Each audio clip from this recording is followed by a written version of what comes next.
Welcome back to my review of Lauren Matthias' book entitled Escaping Emotional Abuse. This is Chapter 8, and I will be Episode 8, and I will be covering Chapters 16, 17, and 18. Chapter 16, Breathing Fire. September 2014. Lauren was selected from a group of local reporters to fly an F-16 with the Thunderbirds when they came to town. While Lauren was very excited, she also worried that she might be moving to D.C. to be with her husband and have to pass on this opportunity. While Lauren waited for the word from her husband to move, she started reaching out to people that she knew in D.C., but the call from her husband did not come. Instead, he delivered the news that he was giving up on finding a job in D.C. and was moving west to start his own business. West, however, meant Salt Lake City to him. He had made it clear he was not going to live in Boise, but he would stop for a visit to see Lauren. At first, Lauren's husband planned on leaving before the Thunderbird event, but decided the night before that he would stay. Lauren once again built up hope and asked if he would like to stay even longer and look for a job in Boise. Again, "You left me," was her husband's response. No, he did not want to live in Boise. When Lauren stated that she wanted a divorce if they weren't going to live together, her husband walked out and slammed the door. Lauren writes, "And then it hit me. Kindness in a moment isn't love. It's not love at all. It's manipulation. I was so angry that he would lead me on by showing me some small measure of kindness, and then impressively blamed me for it daily when he failed to listen or compromise about anything." Again, Aunt Ruth Ann is Lauren's confidant. They were talking daily. Lauren includes in this chapter 11 pages of screenshots of their texts. Reading through the details, it was apparent that Ruth Ann was truly an excellent friend.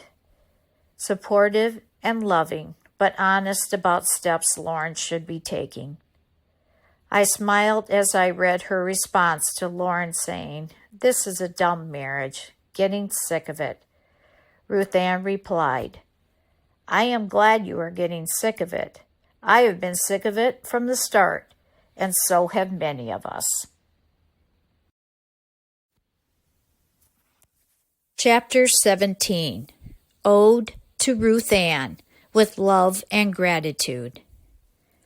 On the first page of this chapter, we see a picture of a cross-stitch that Ruth Ann had made and given to Lauren. Just these words: "Mother Teresa didn't go around worrying about her thighs. She had shit to do." This message exemplified the encouragement that Ruth Ann constantly gave to Lauren, that her career was important. Ruth Ann did not have any children, but she thrived in her profession.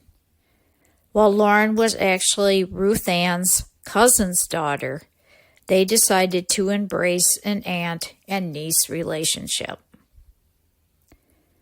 Lauren was stalling in her decision to get divorced.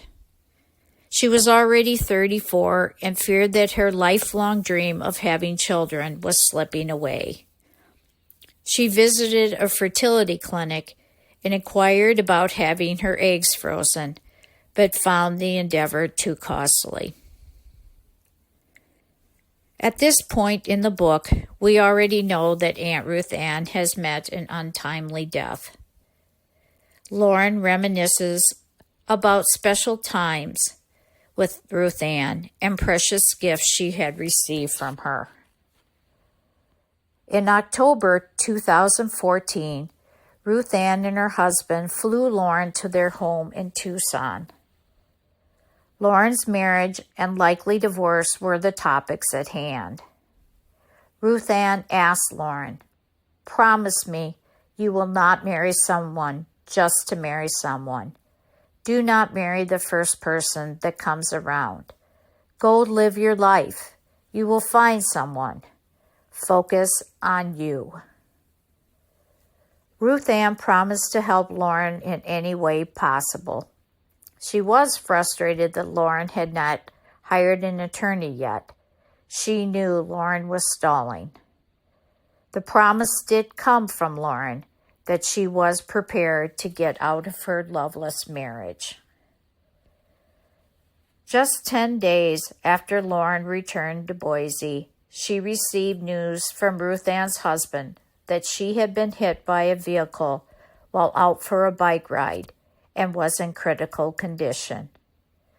4 days later, Lauren was summoned to come say goodbye to her treasured friend. Ruth Ann was taken off life support and passed shortly afterwards.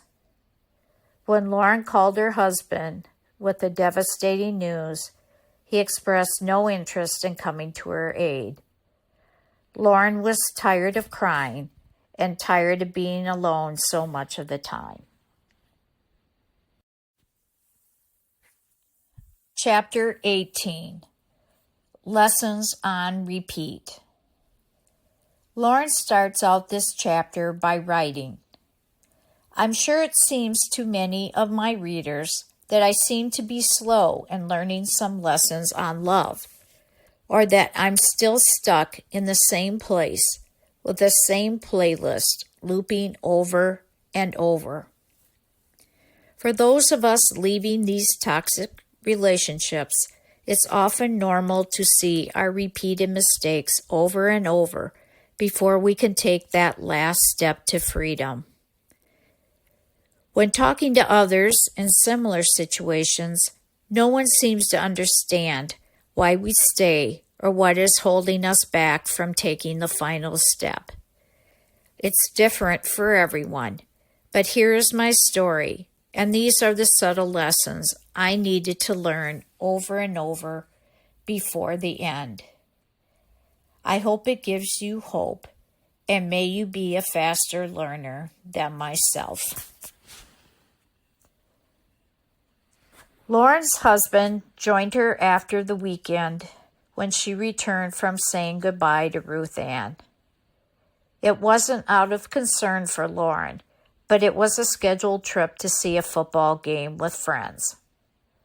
The visit was fraught with arguments and ended with him once again walking out and slamming the door. Lauren cried and tried calling him over and over again to no avail. In November of 2014, Lauren's husband moves to Utah County, and she tries finding a job in Salt Lake City despite everything.